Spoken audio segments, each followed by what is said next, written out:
किरण शर्मा। हम मंजू शर्मा अपना चैनल पर स्वागत करछी। नमस्ते प्रणाम जेते दाई माई दीदी भाईजी चाची बहन छी सब बटन के प्रणाम करछी। सब बटन प्यार आशीर्वाद ने देत रहबे। समरी कुरी का गीत बनाबे रहबे बीच का एहन कोनो बात नहीं छै। समय छै एखन कनी काम धाम के त की करते लॉन्ग वीडियो, लेकिन शॉर्ट वीडियो त रोज डलाई छै। नहीं एहन छै कि नहीं कि मतलब एकोटा वीडियो नहीं अपलोड कर छी, कुछ ना कुछ तो जरूर डालते रहे छी।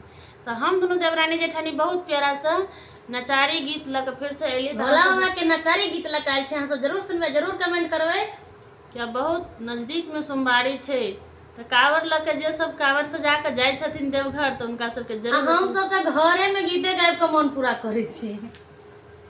तो हम सब त घर ही गीत गावे छी आ भोला बाबा के मनाबी छी आ जल चढ़ाबी छी गांव में। अहाँ सब जब सपोर्ट करबी त हम सब एक दिन जेबे आ जरूर प्यार आशीर्वाद अहाँ सबके मिलते। हमरा बाज ही नहीं देत रहे, हम कुछ कुछ बाजा चाहत रहे छी, एकरा बात में नहीं रहब अहाँ सब। हाँ, हमरा बात में अहाँ सब त नहीं रहब। इनका बात में जे कहैए से सुनू आ जे कहैए से बुझू। हमरा पर कारी दिल कमेंट करब, एकरा पर लाल दिल केला के हमर दिल आब कारी भ गेले। इनकर दिल अखन लाल छै। सरिया में धनी बाबा लग छी, हरे साड़ी में धनी बाबा लग छी। केहन लगे छी कमेंट अहाँ सब जरूर करब।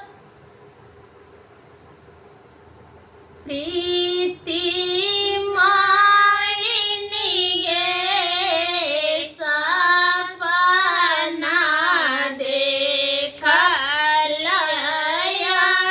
जगुत। प्रीति मालिनी गे सपना देखलिया जगुत।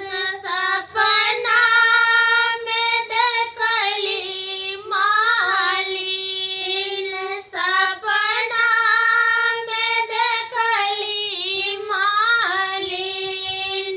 बाबा के पोखरिया सुनहि मालिनी गे से हो जाला गौरी के चढ़ब।